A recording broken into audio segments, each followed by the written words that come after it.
Good evening, Ghana, and I welcome you to the interview on WoezorTV. Like I always say, we bring you that conversation that sometimes you don't even expect. Bring you what people do not talk about. Tonight, our conversation is going to be based on the political parties, how they should handle internal elections to avoid divisions.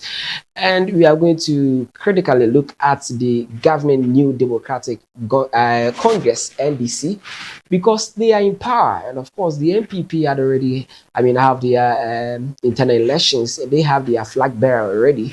But of course, they also have some other levels of elections that they will be engaging themselves in. But let's focus on the NDC because they are in power.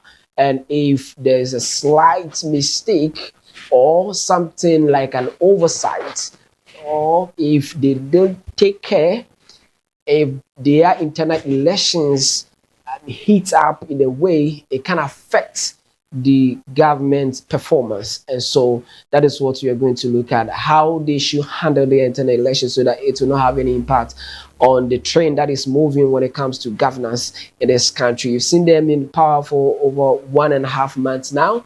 And so we are seeing some positives. And so how do they protect that, unify themselves up into the internal elections, and even beyond it, how they can stay affairs for this country?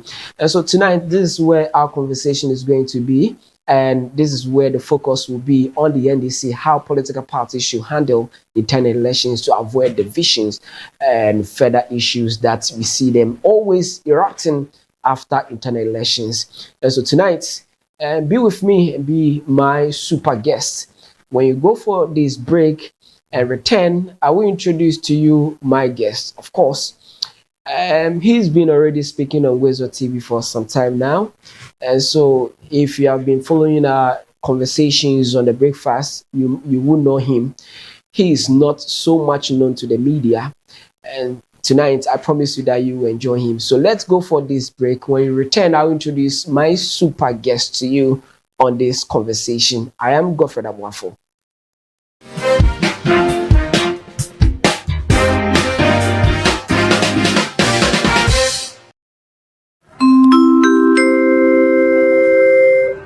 Your flight is ready to leave. Sit back and relax and enjoy the flight.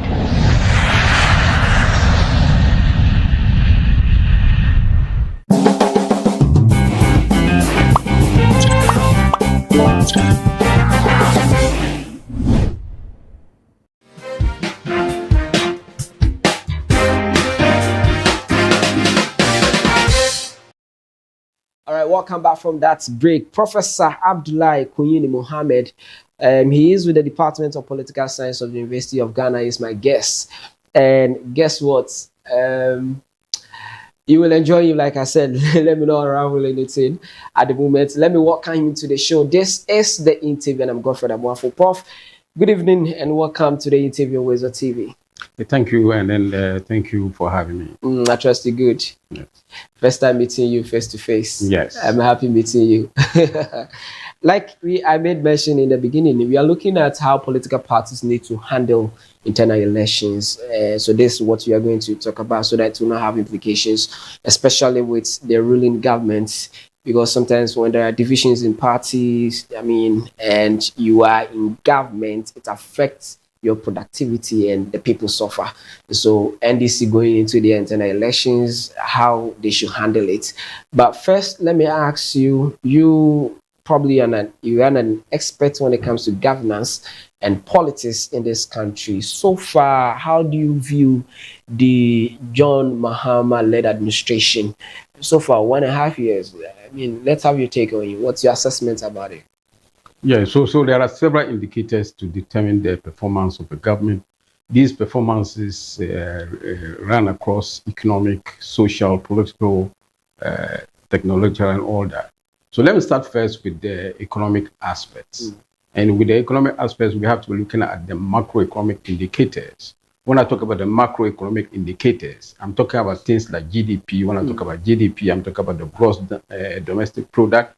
Then I'm talking about interest rates, I'm talking about inflation rate, I'm talking about exchange rate, I'm talking about balance of payment. So these macroeconomic indicators, when they perform well, then you see the stability of the country, and then you see the country on the path to growth. So let's examine what the NDC has done for 1.5 years. The GDP growth rate was very, very low. Now it has not peaked. It's now somewhere around 6.9%, down from up from about 4 to 5% during the previous regime. So the GDP growth is very, very important. Why is it important? It's important because it shows the growth and then the enlargement of the economy. If the GDP is growing, then it means that the economy is expanding, jobs can be created, people will get jobs, people have income, standard of living will go up. So that is why GDP is one of the indicators of performance. So for them, having moved the GDP from a low to about 6.9% is credit on their part. Then related to this is the inflation rate. Inflation rate is a very important component in determining macroeconomic stability. The inflation rate is the level of general level of increase in price of goods and services within the system. When there's inflation, then it exaggerates the actual value of money. But there's a distinction between nominal value of money and real value of money. Nominal value of money is the total amount of money that anybody receives, whether company, individual groups, or government receive within a period of time, for example, 1 year or a month. Then the real income is the size of basket of goods and services that money can buy. If you recall, sometime during the Akufo regime, particularly in the second term, we saw that inflation went up to about 54%. And therefore, whilst nominal income went up significantly, real income really shrunk at a very, very dramatic rate, and therefore led to high cost of living. Now, they have taken the inflation, even though before they left power, they had brought it down to about 23%. Now, this government, having taken power in 2025, have been able to bring down inflation to a single digit of about 3.6 or 7%, 3.4%, which is tremendous because it affects everything. So when inflation is very, very low, factor inputs are very, very low in terms of price. When inflation is very low, purchasing power is very high. So people can use just small amount of money and get whatever they're going to get. So that is a very, very good one in there. And therefore, it will lead to the stability that we are looking out for. Then you have the interest rate. The interest rate is the rate at which one country's currency exchanges for the currency of another country. So to that extent, look at where the exchange rate was, somewhere around 17, 18% during the previous regime. Now it's selling around about, it went down to about 9%. And then it has not crept up slightly to about 11%. So, which is still good, even in spite of the international happenings like the Iran, US, Israel war. They still managed to maintain the exchange rate around about 11.something%, which is good. So I hope that it continues, and then when it continues, that will be good for us. Then there is what we call the balance of payment. The balance of payment is the relationship between your import receipts and then your export receipts. When there is an imbalance, if payments are more than receipt in terms of money value that you get. So in other words, when we export more, and our export value, the money we get from our export, is far higher than what we pay to others in terms of what we import, then there's a favorable balance of payment. But when it is the other round, where the payments are more than the receipt, then we have a problem. Now today, it is better, it's looking favorable. So that is also a very good sign that this thing is going up. The last one is what we are called the interest rate. Interest rate is related to exchange rate, and it's related to inflation rate. If the inflation rate is rising, interest rate is going to go up. If interest rates go up, it means the cost of borrowing will be very, very high. Because what is interest is the cost of capital. So if it is the cost of capital and you have to borrow almost 30%, that is about half of the money you are going to borrow. And therefore, paying back will be very, very high. And therefore, there's this incentive to borrow. And there's also this incentive to save. Because if you put your money in the bank, it reduces in value. So when inflation is high, there's this incentive to borrow, to invest. And then there's this incentive to save. Then cumulatively, that leads to a situation where you cannot expand your economy. So to the fact that they have brought all these figures to positive values, that is remarkable for them. So that's for the economic side. And if you look at the group of aggregate, for example, you see that we now have bumper harvest. Thankful to the good rains and other things that we have had. So that is a good aspect. The only glitch is that we are not able to buy these from the farm gates, be able to store it, and then make it available during the lean season. So that is the glitch there. Otherwise, in terms of the agricultural output, I think they have done very, very well. Then if you look at the social indicators, I mean, cost of living has reduced significantly. There are still issues about housing. There are still issues about whether the incomes are still going to be able to spread around and then get us whatever we're going to get is another thing. They have improved in terms of trying to prosecute the free senior high school project. People were saying that, well, they'll cancel the school free senior high school project when they come. Fortunately, in fact, it was a misunderstanding or maybe a deliberate attempt to say that, well, they said review, but they said, oh, review means cancel. They didn't say they'll cancel it. They said they'll review. Review means that making some changes to make it better. So that's what they are working on. So they have tried to eliminate some aspect of the traffic system within the free senior high school policy, even though there are still areas that they still need to work on because infrastructure still has to expand. So that's the area they have to work on. And therefore, their e-blocks, if they are able to get back on it, get them completed, at least it can create more space for for the system. Internationally, they are doing very, very, very well. Because our international image is very, very good now. And then thanks to the able Abdulai Kuyini who has projected the image, you see that the Ghanaian feel very, very proud now abroad because he knows that when he gets into trouble, his government is around, he will be able to bring him home. So that's a very good one. And in more unprecedented is the issue of this repatriation, where they went to the US and voted to ensure that, look, at least the developed world will acknowledge that harm had been done to the two Africans in terms of colonialism, in terms of slavery. That's the worst of crimes that one race can do to another race. So the fact that the president championed it, went to the UN, made sure that he got a vote. So out of the total number of countries in the, I mean, more than 2/3 voted in favor of acknowledging that harm was done to Africa, acknowledging that that was the worst crime against humanity, and then also fighting to make sure that there's reparation. So the fact that he was able to galvanize all Africans across the diaspora, including those who are in the Caribbean, in the other parts of the world, is a significant step forward in terms of African unity. So that is a very good class for him there. So I think in that aspect, he has done very, very well. And so with all that you said, I didn't know you have economic background or something. From your experience, how would you describe President Mohamed's leadership?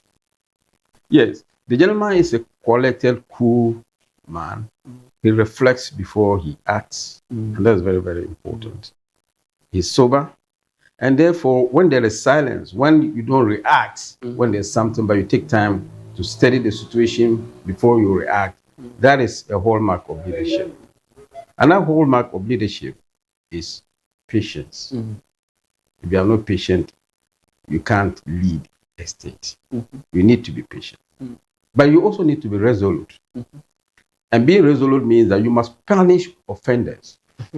So the fact that they have set up the oral to be able to punish offenders is a very important step forward. Now, people are frustrated that the process is not moving well because nobody has yet been prosecuted. It's understandable. But it is also important to ensure that people's rights are respected. If you are accused of something, you are alleged to have done it until a competent court of jurisdiction tries you with all the available evidence and then pronounce you guilty. Can we then say that, yes, let's pass punishment? So yes, I understand those who say that, well, let's speed up the process, get the people into jail, but we must also respect the rights of those who are accused.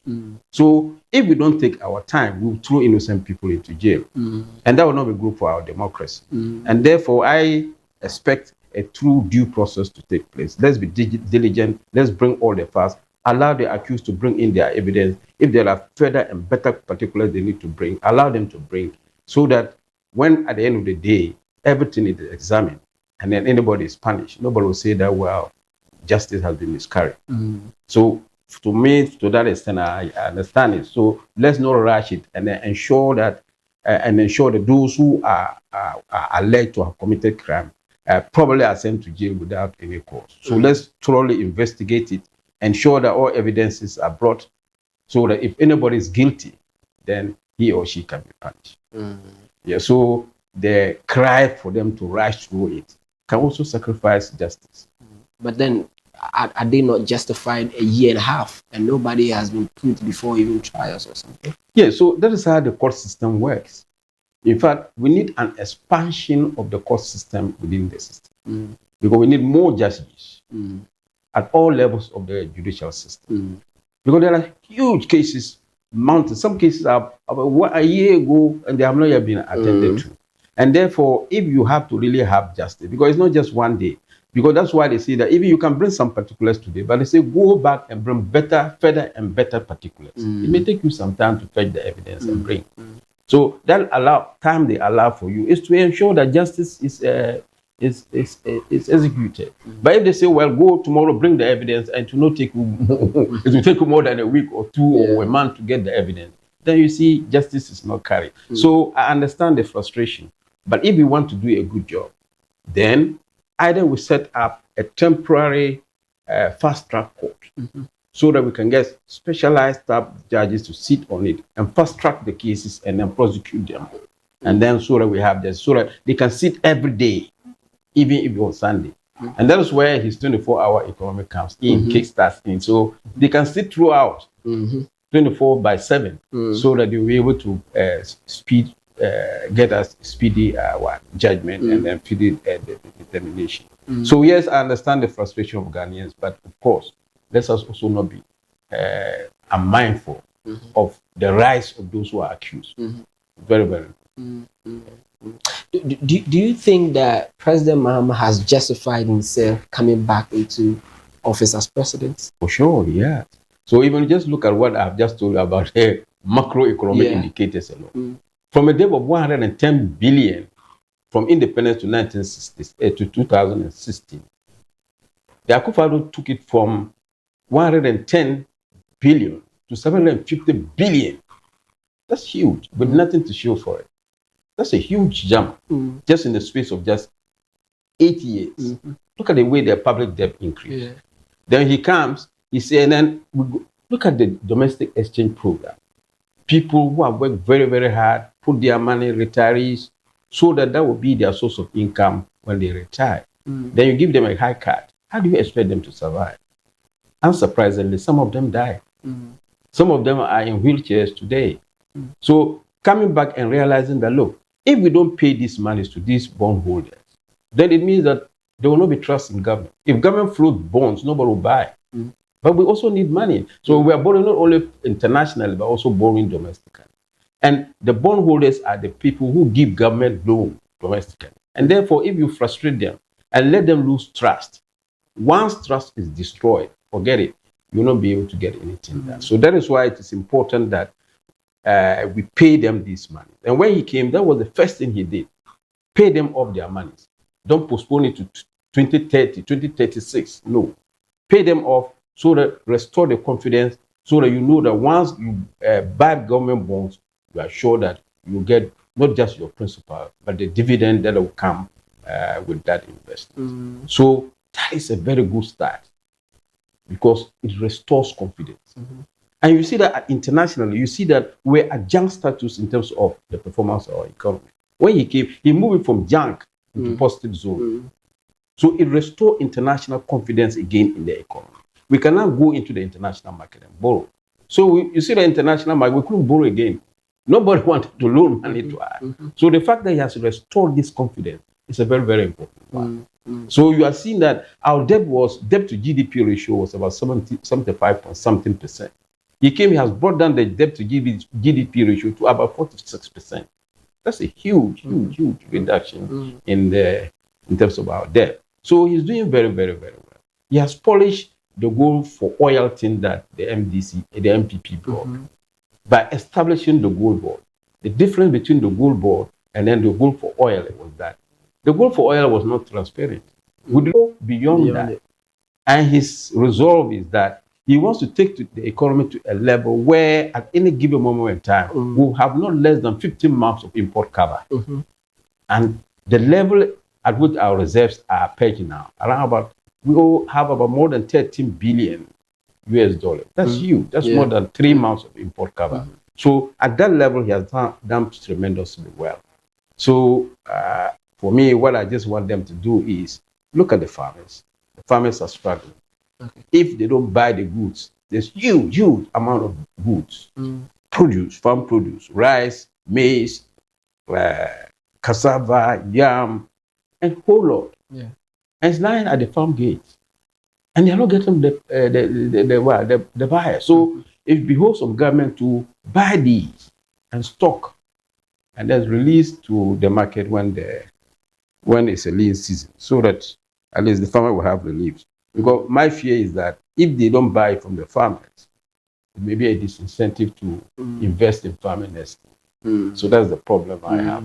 The picture is good from what all the indications that you picked it from. But then the next question is, has the party NDC contributed enough to what you are saying?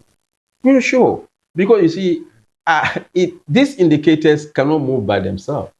They certainly must be moved by something. And the fact that he's the leader of the party and then he's the government, then it means that indirectly the party is doing it. Because he's the leader of the party and he's also the leader of government. So if he's taking his policies from the party manifesto, then we are saying that the NDC government and party are the ones that are doing the work. Now we are streaming into the main conversation, the internal elections, looking at this beautiful thing, first 1.5 years, what they have achieved. What could be a possible breaker? Maybe what can cause a trigger reversal in what you're doing when it comes to the party fronts? Yeah, so like we're seeing the current environment doesn't look in terms of the internal flag bearer struggles that is happening within the party. That is a big problem for them. They need to resolve it. So the executive secretary had to have cause to come to caution all those who are interested in becoming flag bearers. So at least lay down their tools for now and then join hands with the government to prosecute the agenda that they have.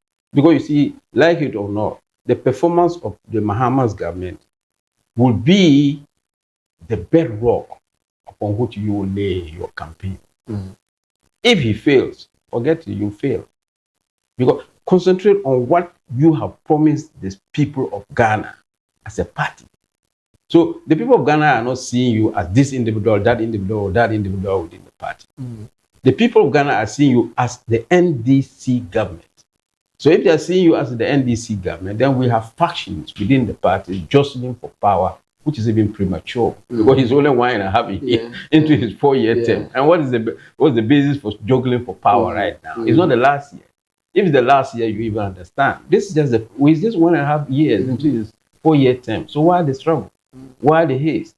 So rather than juggling prematurely for positioning yourself, help him to achieve the party manifesto you laid out for Ghana. That's your promise. If you don't succeed, if it doesn't succeed, you have no basis to build upon. So that is the most important thing that I think they should focus on. It is dangerous for them to have this party struggle because there are consequences for this jostling that they are doing. The consequences are many. Before you go to that, someone will have to replace him in any way because after 4 years, someone will have to take the flag. Yes, you're right. And like we in political science, we say that the human being is a political animal. And as a political animal, by nature, we want to vie for positions. We want to vie for position. We want to vie for influence. We want to vie for resources. So the politics is a game of competition. It is a game of vying. But you must do it according to the laid down rules you yourself have set for yourself. That's very, very, very important. So how should the NDC handle this? The NDC need to handle it because, that is why you have party leadership. You have elders of the party. So you have executive at the national level, but you have the elders are the advisors. So it is long overdue for a conference of both the executive, the elders, the president himself, and then those who are just looking for power, to tell them the truth.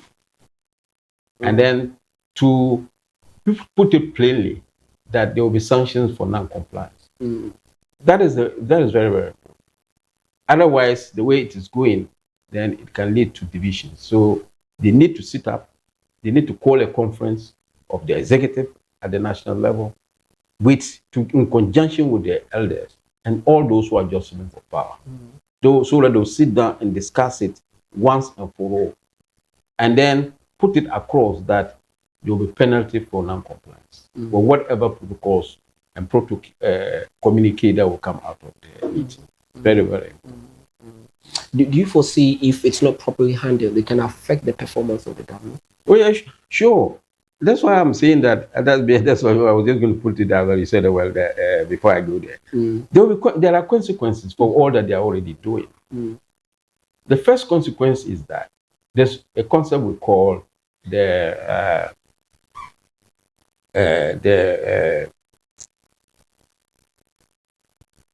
a concept we call internal deficient and then the lame duck status. Okay. So there will be internal division, and it is already creeping up small. You already talk about what happened internally when the chairman went there. So, what is there any need to begin to do any thank you to? After all, you were helping the president to get his message across during the campaign. So when he has done, and you are doing it on his behalf. So if you are doing it on his behalf, and he has gone around and told the country, it should have served. It should have been. But the argument is that it's not the first time. Yeah. After every election, he does it. Yes, but we know that he does it. But even after every election, if you do it, this is a time that there's going to be a changeover of the leadership. That is the most important one. All the other times we were doing it, well, nobody cared because nobody's going to fight for anything. But now, many people are going to buy for the position. Now, before you understand the dangers we're walking in, before I explain that internal division and then the lame duck status, let's go back to the tradition of the NDC when we promulgated the 1992 Constitution. The tradition had been that the flag bearer who came to power, he came in 1992, he came back in 1996, he ended in 2000, and then he was going to hand over. But you see, when he came, then 1996, 1992, 1996, he chose Aka, isn't it? So he handpicked the gentleman. According to internal party democracy, that was not good enough. But because by handpicking rather than allowing the party to choose, harms internal party democracy. But he had his reason for doing that. Because he knew that this jostling for power will lead to internal rancor divisions. So in order to protect that, he decided that, okay, let me handpick this person because this person, I've observed him. I know he can handle the party when I'm gone, when I step down. So he handpicked him because he trusted him. Even though his relation with Aka didn't go well. But at least his relation with Mills went somewhat in a good way because Mills came, there was a smooth transition, there was no internal party rancor, nothing, and then he got it. And then when President Mills chose, in fact, he first chose Lawyer Mumuni as the flag bearer. It didn't work out because when they contested with Kufuor, he lost. Then he chose President Mahama. Look at the dedication with which he came out to campaign. And even former President Kufuor had cause to say that, oh, me, I'm confused. Who is actually the flag bearer? Who is campaigning? Are you the one who is on the ballot, or it is Mills who is on the ballot? So that was the extent of commitment that he was making.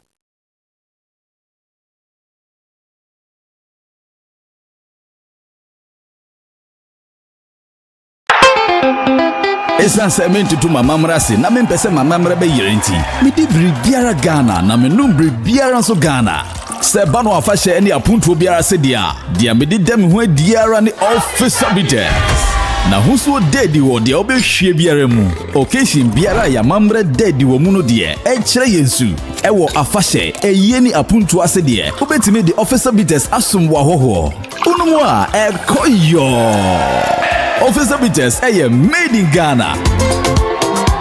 So open a dudu to our first Staples Enterprise ewa hometrun voice. Officer Bitters, who ye guy. Officer Bitters be a guy wati. Numna nyansemu, won tom mani pa wondi in fiedu watwe. En sasa pen for ne abata woman kodano for enumbi. Num en san fan kaka. FDA aje dwedi enkrato ya tum.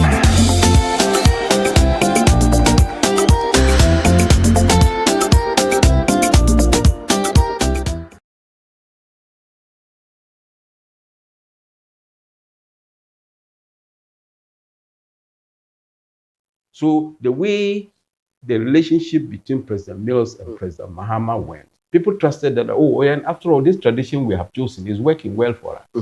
So it went well for him and President Mahama. And then with his untimely death in 2012, Mahama took over, finished his term, and then continued. But in 2016, we had a problem. People were already, even before he could finish his term, people were, the first 4 years, people were already thinking about contesting him. And because he didn't have the muzzle to say that, well, no, I'm picking this person, and then that's it, and then it will end anything. He said, okay, for the sake of internal party democracy, well, let anybody contest me. But he could have also done it the way President Mills did it, the way President John Rawlings did it, by handpicking somebody to be the next person. But he didn't do that. Okay, let's contest. So you saw Professor Alabi contesting him. You saw Sylvester Mensah contesting. You saw Abang Babi contesting. So, jostling for power. But because he knew that he was solid in terms of what he had already done, he didn't take it as a problem. And look at the overwhelming majority that he had during the primaries. So that settled it. So nobody really actually thought that, well, coming into 2026, people will be jostling for power prematurely like that. But it has happened. So if they take their tradition, that tradition, so even though it is two-edged sword, on one hand, it harms internal party democracy. On the other hand, it helps in a smooth transition. That's the path they chose. But coming today, because they know that while he's going, he's not going to come back and contest anything. And therefore, we are going to contest. But that's fine. If you have your way, would you suggest that you go back to what Rawlings did back then? Well, handpicking somebody. Well, that is for me as a political scientist. I like the internal democracy. People should compete on the basis of their competence, so that sell yourself to the electorate. When the electorate elects you, then that's it. You come and then vote, and then lead them. So I believe in internal party democracy, and it should be open to contest. But having said that, don't do that prematurely. Allow him time to prosecute his agenda, then stand on that agenda, and then sell whatever you are going to sell so that people see the overall. Otherwise, this internal wrangling can lead to a number of things. The first one I've already mentioned is the internal struggle and then the lame duck status. The second one is financial drain, even on those who are campaigning, who are jostling for power. The third one is distortion of the policy message that the party is going to send across. The fourth one is voter apathy, even among the NDC people, not to talk about the generality of the population of the country. And therefore, there are huge costs to incur if they don't take time and handle this thing very, very, very well. Because you see, what you are doing, it means for now, he's speaking and you know it means you're saying that you don't have power, we don't care, you can't do anything to us. That's the message you are sending. And he has also let his chief executive send a letter and tell you that stop all that you are doing. And it is not stopping. So you are leading him into the lame duck status. And the lame duck status simply means that you are sitting down as a president who is supposed to have all the executive power, yet you can't control anybody. If he loses, if he's not able to prosecute his agenda, or one message are you going to give Ghanaians? One message are you going to give Ghanaians? Because you have lost. So it's very, very important for all those struggling for power. Yes, it's understandable. There's nothing wrong with vying for power. It is your right to do that. Once you're a part within the party, every Ghanaian has the right to vie for power, to vote for and be voted for. That is in the constitution. So there's nothing wrong with that. What is wrong, what is all wrong about it is the timing. The timing is hugely wrong because it distracts from the agenda that you set for yourself. Are we also not over assuming, because none of these people have, publicly come out to say, I'll contest, but we are just seeing from what they are doing and So are we not just over assuming? You see, there's what we call covert and then overt access of activities. And a number of them have covertly engaged in campaign already.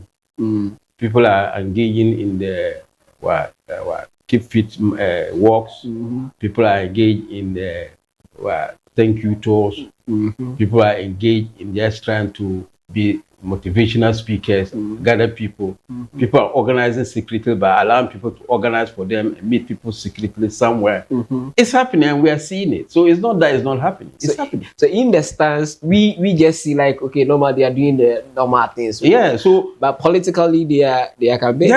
They are working. Politically they are working. And if you ask the executive, the regional, the district and sub-district executive, something is going on. They're campaigning. And that's the problem. Okay. So so there's destruction. The people want to see what they can get from this government. What is he going to do?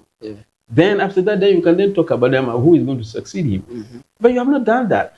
And then what I'm hearing from the grapevine, each time people go to meet them, they say, well, we now want to see what we can give. We've not yet gotten the job. We've not yet gotten the that. The free market, the 24 market is not yet up. And then the clinics you're going to build and all that. So this is what we want to see. Then when we see them, then we now know that yes, it's happening. Then we can then think about who we should pick next for the competition. But we've not achieved all that, and you are already campaigning. That is where the problem is. So those who are in the regions, those who are in the districts and the sub-districts do know that some level of campaigning is going on. Something is happening. Yeah, subtly something is happening. So that is where the problem is. Okay, I see. Let's go for this break so that Prof can take some water. When we return, we'll continue this conversation. I know you're enjoying. I'm also enjoying. So let's go for the break. I'm going for the waffle. You'll be back.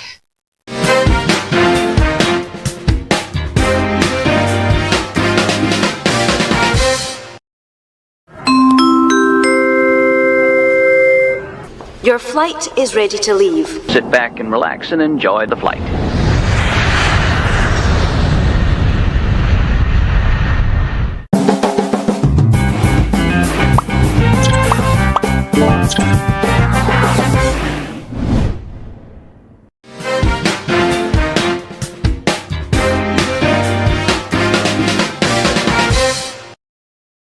All right, welcome back for the second half of the conversation. Now I've been speaking to Professor Abdulai Kuyini Mohamed. He is with the Department of Political Science here at University of Ghana. We've been talking about how the NDC should handle the internal election that is upcoming so that it will not distract their performance so far. You watched the first half. Interested. I thought it was just going to be about political dogs, but then the man is swearing down. He spoke about the economic aspect and all those things. He has educated and I learned a lot from the first half. So let's go for the second half of this conversation so that we wrap it all for you this evening. I'm still with him, and so let's zoom straight to him and find out from him. Per all that you said, you have much experience. I mean, do you think that from your assessment, the NDC has that structure to hold them up if issues start coming up from the internal elections so that they can hold themselves back? Because this wouldn't be the first time they are going for these elections. Do you think over the years they have that structure to deal with such issues? Yes, over the years they've always had these structures to deal with the issues. What is different today is that the chairman of the party had never been a candidate. So that is the key issue here. Yeah. So he was able to hold everybody together and then to speak everybody so that cool heads will prevail. But this time around, he himself is a candidate. It's a potential candidate. So who will hold him? So who will hold the fort? Yeah. So the work is left to the general secretary. Yes, I know the general secretary is vocal. But so far he has been timid to be able to speak out as clearly as he has been speaking on certain issues. Okay. Things that people are not bold to say, he is able to come out to say them. But so far I've not heard him say anything. Maybe probably it involved his boss. So that's why probably he's not able to speak. But you see this outspoken deputy organizer Mustafa Bandi. Okay, yeah. He's been coming, his utterances have been coming. So that's telling you that the frustration is boiling over and it's coming into the public domain. Otherwise, normally you will not have officers of the party coming out to speak out like that on national TV. So I've seen and heard his engagement with Captain Smart. Okay. And you see that he's coming out openly to talk about this internal jostling here and there for positions here and there. So that shouldn't have been the case. This should not boil over to the public domain. So he must also exercise restraint and ensure that the internal mechanisms work before coming out to wash your dirty linen in public. So the party structure is still there. Nothing is wrong with it. Okay. The elders are there. They can still work. And therefore, it is still, that's why I said in the first half, the elders of the party need to bring the executive, the president, and then the three parties will sit down and talk. And those who have potential candidates and talk. And set red lines. Okay. That should not be crossed. Okay. Very, very, very, very important. We need red lines that should not be crossed. Because if you set parameters and people just ignore the parameters, it means that you are losing control. And therefore, the party and the elders must be able to stand their ground and then draw the red lines that nobody should cross. Then it will rein everybody in. By just leaving it like that, as if you don't exist, as if there's no structure, then we are seeing a gradual deterioration in terms of control. So what we need now is for the elders, the party executive at the national level. The regional levels are also very, very important because their voice is important. So they should also be represented at the meeting that they are going to have.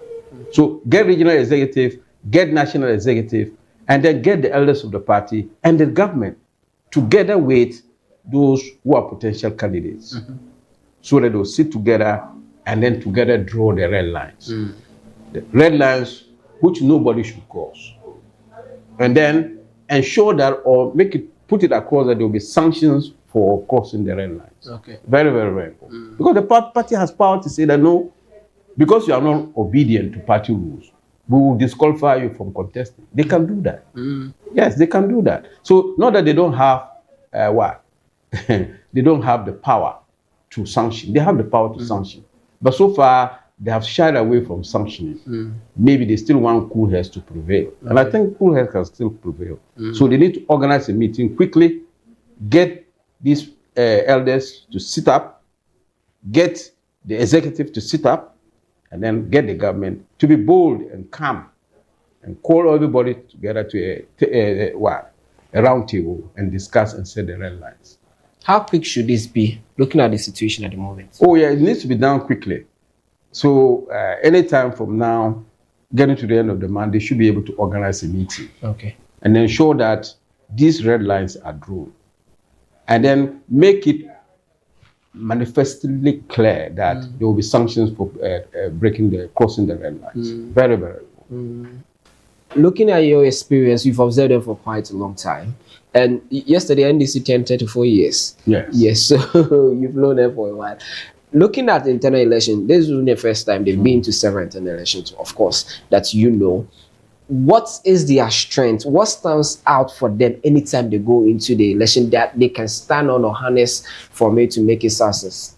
Yeah, so one of their important strengths is the internal harmony they always have during the elections. Very, very, very important. So you don't see the rancor, the jostling, the internal division, even sometimes attempts to boost those through force, brute force, and then causing party elections to have a debt. You don't see that compared to the NPP. So that is one of their strengths, and they can carry it forward. Okay. And that can only work if this party jostling, flag bearer jostling, is dealt with quickly, so that it doesn't deteriorate into a situation that we had during the MPP elections. So that you saw that the MPP elections, saw that Kennedy Japan was in a my delegates or my campaign manager or was held hostage somewhere in the north. He couldn't even come out, and then they were threatening his life. He had to run away. So we have not seen that in their internal party primaries and all that. So that is a strength that they can carry forward and move forward very, very, very well. Then money used not to be a problem with them in terms of how you convince candidates to vote buying with money, huge sums of money. But in recent times, it's beginning to be a problem, not only just for all the MPP, but it's also beginning to be a problem for both parties. Yes. So what used to be their strength was the strength of the messages that the candidates were putting across. You put out a very strong message, what you can do, then the people looked at that and voted for you. Now this is being tainted by attempt to buy candidates, not with the message, but with cash. That is the identity here down there. Then if you look at the way the organization is done for the elections, so they start from the grassroots, try to just appoint or elect district constituency executives. They move up to elect regional executive. They move up to elect the national executive. So the bottom up process, which was good, and it's still good. And so I don't think they have any intention of changing it to so that bottom up process is still good, which they are upholding. Which will be a very important plus for them. The other thing is they always ensure that 2 years to the elections, they will have completed all processes from the constituency to the regional and then to the national level, so that each level will now be prepared to meet the other party. So that is also fine. It is working and it is still working. Then they try to introduce now with the digital system, digital registration of voters, so that anybody can register and be part and parcel of the party. Then expand the electoral college. When you expand the electoral college, then it means that any candidate that is executive that is elected, whether at the constituency level, the regional level, or the national level, it means that he's elected by a broad percentage of the party membership. And that is good for democracy, because it tells us that a good number of people came in to elect these people, and therefore they have legitimacy. So the digital platform is to eliminate all form of malpractices that will happen within the system. So through the digital system, you can monitor, you can expand, and you see who is coming in, who is leaving, so you can monitor that. And then through the digital system, you can easily collect party donation, party contributions easily. So they've digitalized it, and then the processes is now there. So you can enlist everyone sitting in your house, which is a good thing. So they can get in more membership. Those who are not even party members can come in. So even though the manual register is still there, but now new members are allowed to register. You can even, every members are allowed to renew their membership through the electronic system, which is a good thing. And so that is also a plus. It's a strength for them to be able to move forward. So the foundation is good. The foundation is good in terms of these aspects. What is not good is if they try to copy what has been happening within the MPP. Do you think they will copy? Well, yeah, but you know, these tactics, people who are looking for power, so they use any foul or fair means to get power. So don't think that getting power, struggling, competing for power is only based on only fair means. So when people see that where others have used foul means and they'll be able to achieve their ends, they also attempt to use it. So it is important for them to keep the tranquility that is in the party and work forward that way. Otherwise, these things can crop in. If you're looking at the strengths, what will be the weakness? Well, what will be the weakness? One is just what we've just talked about. Okay. Premature jostling for flag bearership. This is a problem. It's a big problem. Yeah. So they need to work on this. This is not good at all. So they need to work on it. If they're able to deal with it, then it will be fine. Then the other thing is that people, when you talk to people, they say that, oh, well, only a very small group of people elect their executive. We want a much broader electoral college that will elect whichever candidate or executive at whichever level. Then at the end of the day, when everything is done, we know that those who have chosen are legitimate. So if you don't expand the electoral college and then you just keep it to a select few, so it looks like it's an elite crowd that is electing those who are supposed to be in power. So the electoral college needs to be expanded so that to include many more people. So that when anybody is elected as an executive at any level, people see that yes, that is legitimate. That was the popular choice of the people.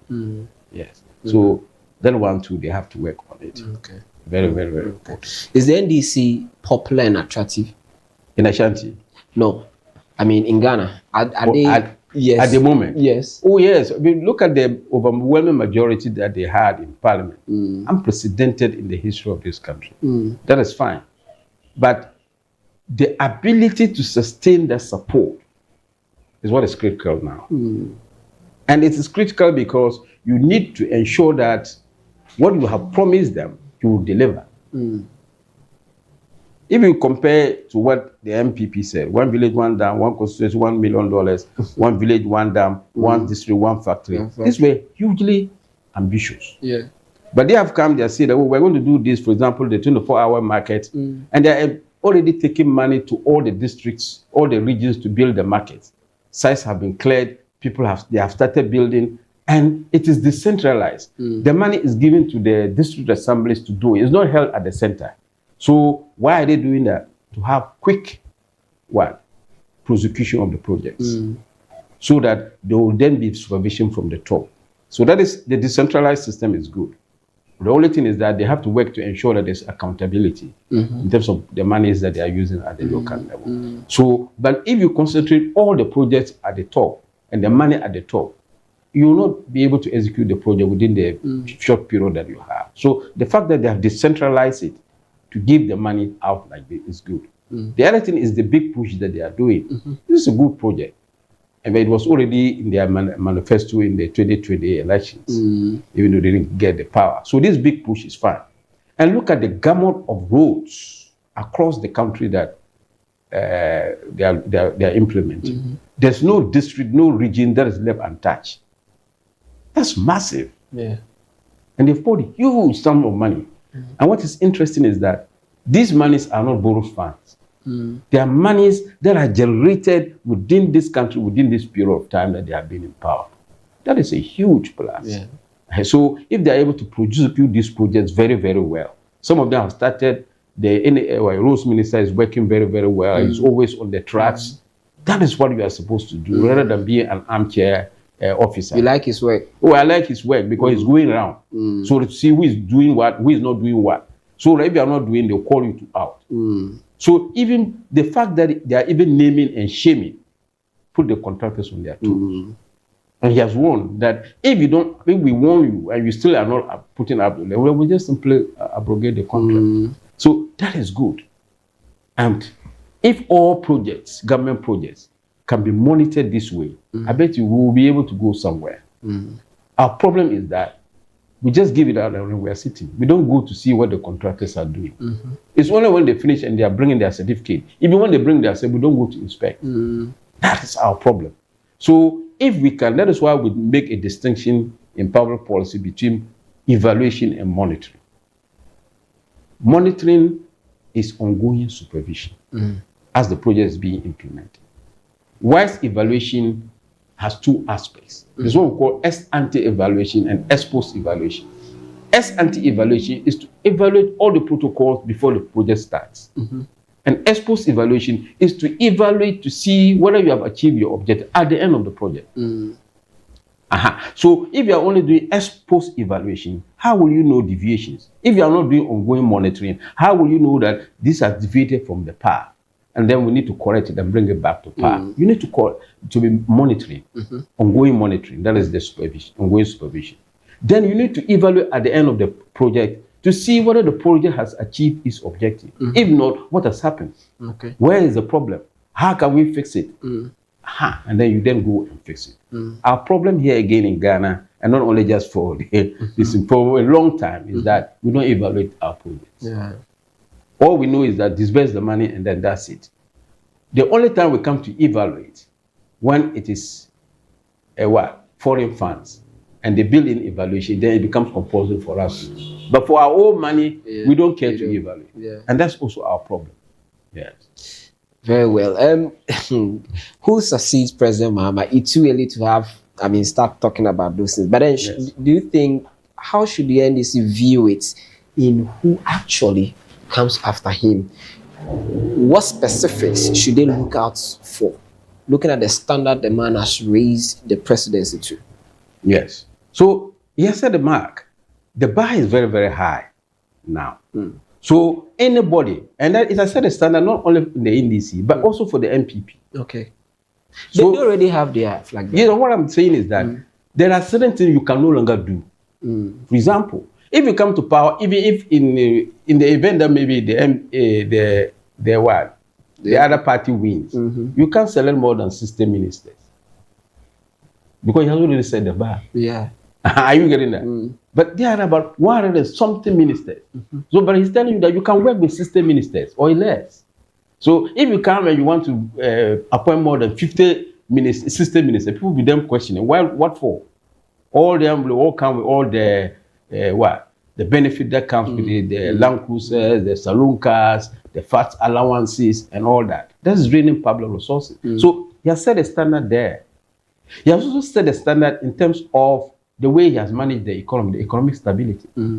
So, if you come, you want to grow the GDP. If you come, you want to keep inflation at a single digit, isn't it? Yeah. If you come, you want to keep the debt level very low. If you come, you want to ensure that our reserve is not just 3 months of import cover. So a little slip, you identify it, right? Yes. So you will see that this standard is very, very high. Yeah. And therefore, whoever is going to come and then succeed him, whether it's within the MPP or within the NDC, then you must be prepared to have these standards at your game. Make sure that this is the standard, that's the floor. So all you can do is to build, but you cannot sleep below. That is the standard. So NDC should be thinking about who will come and then maintain this standard and then improve upon them. And you need to have what we call leadership and management qualities. Okay. There's distinction between leadership and management. Okay. A leader is somebody who has a vision, convinces others to share in the vision and work with him towards the realization of that vision. Okay. A leader has followers, and following is voluntary. Anytime they don't believe in you, they desert you. But that's different from a manager. Okay. A manager is someone who organizes human beings, including other resources, to get things done for an organization to achieve its objective. And therefore, a leader has a mission.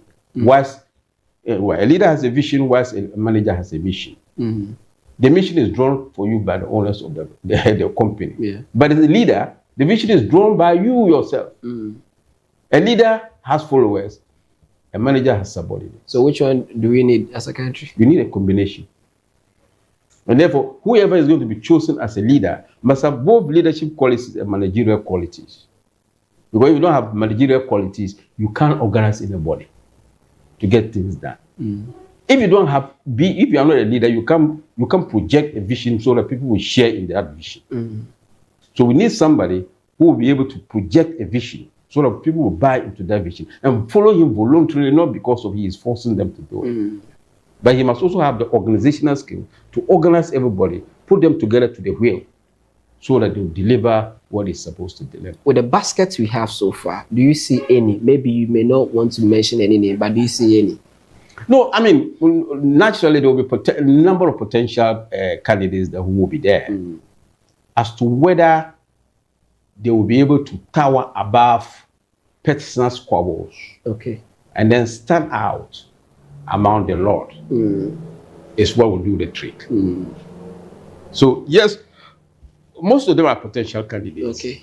But the one who will do the trick is to tower above the petty squabbles and stand out among all of them. How would we know that this is the one? Yes, so I'm saying that it is panning out.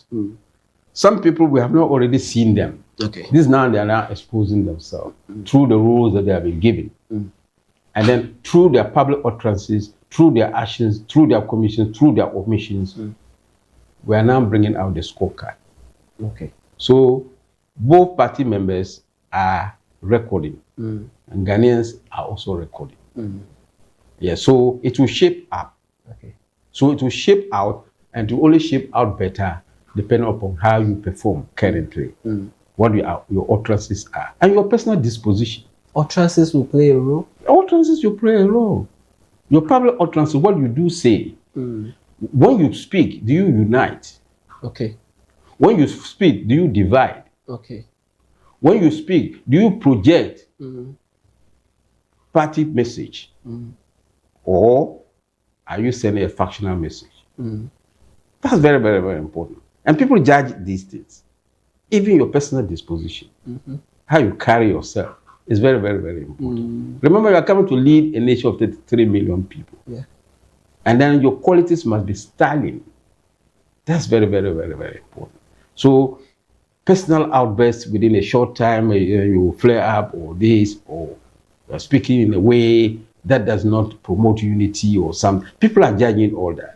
So anytime you stand on the political platform and you speak, people are recording and seeing that, oh, this person, oh, his temperament is this, his temperament is that. This person, he has a vision. This person, he can combine management and leadership qualities. This person, he can't do that. They will see that from what you say and do. You get it? Yeah. So they will see that. So now it's shaping up.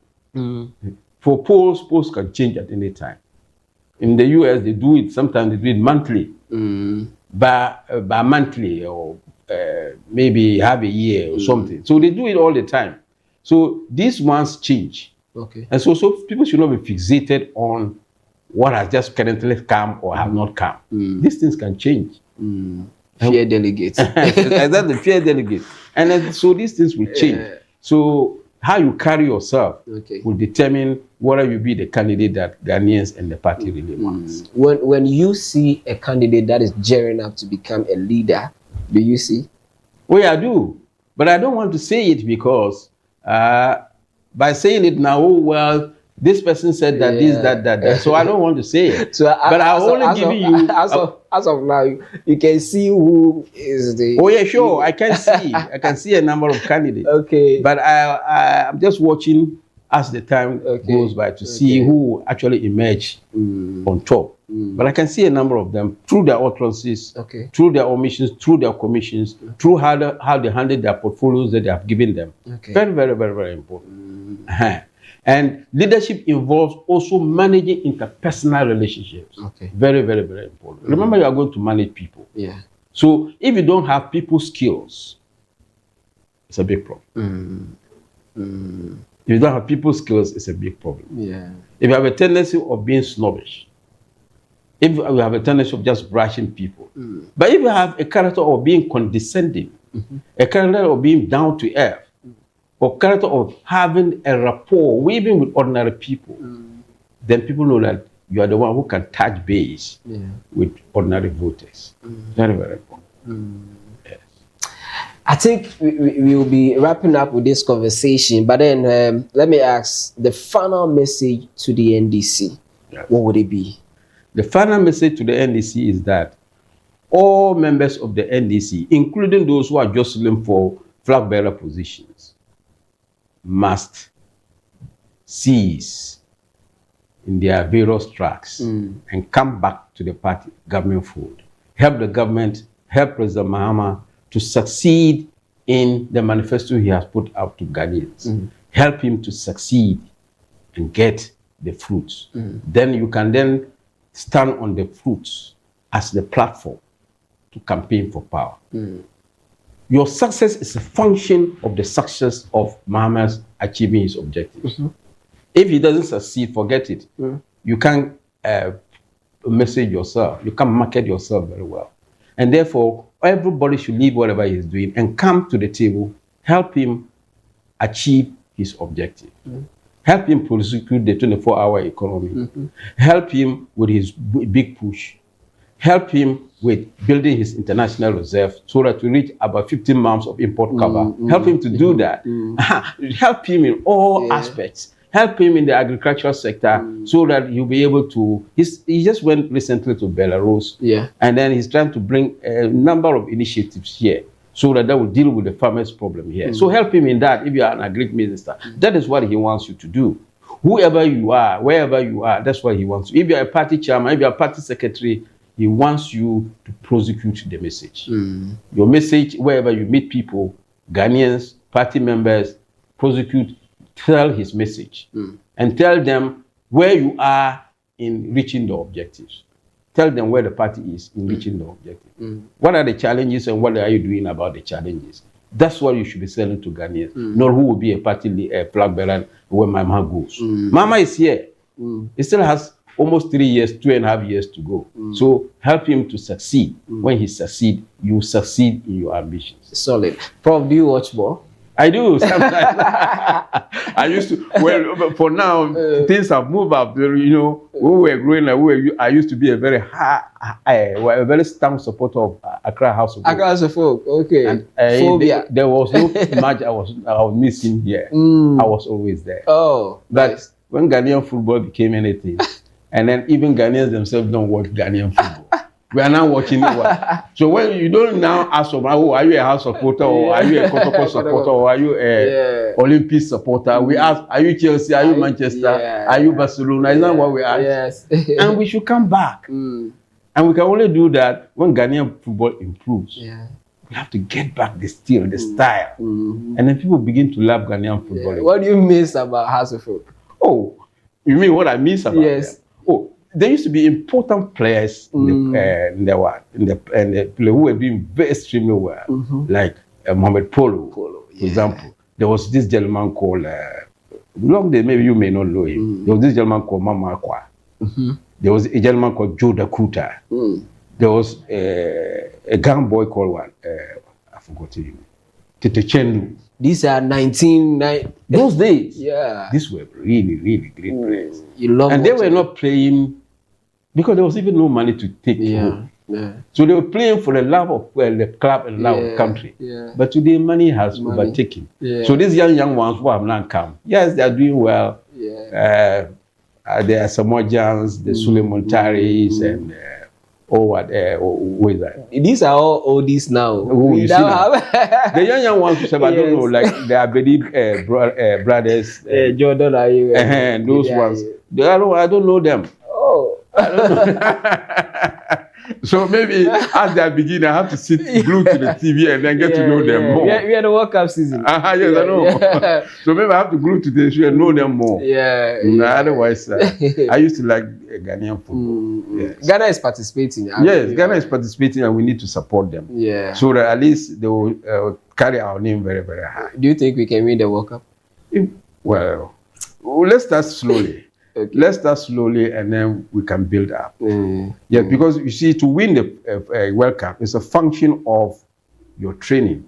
It's the function of the resources that are made available to you. It's a function of the motivation that you are giving to the players. It's a function of what the pitch is like here in Accra. What is the training grounds like? These are all very important things. It's a function of how long have they been together to play. Our usual problem is that we just go and plug the players from abroad and put them in the field. They have not worked together. And we expect them to play in a way that you want them to a unison when they go international. And that's where the problem is.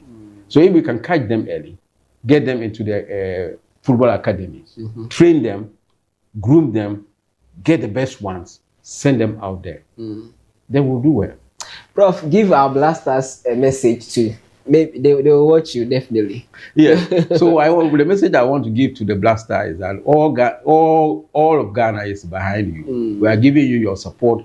We know that you will do your best for Ghana and that you travel far and then even bring the cup to Ghana. That's our wish. And we wish you all the best and take the flag of Ghana high. Carry it very high. And then at the end of the day, we'll all celebrate as Ghanaians.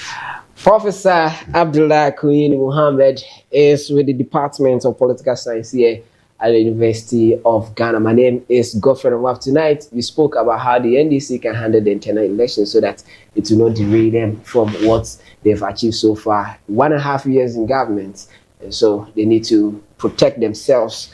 And just as Prof said, he has advised all of us. I've learned a lot.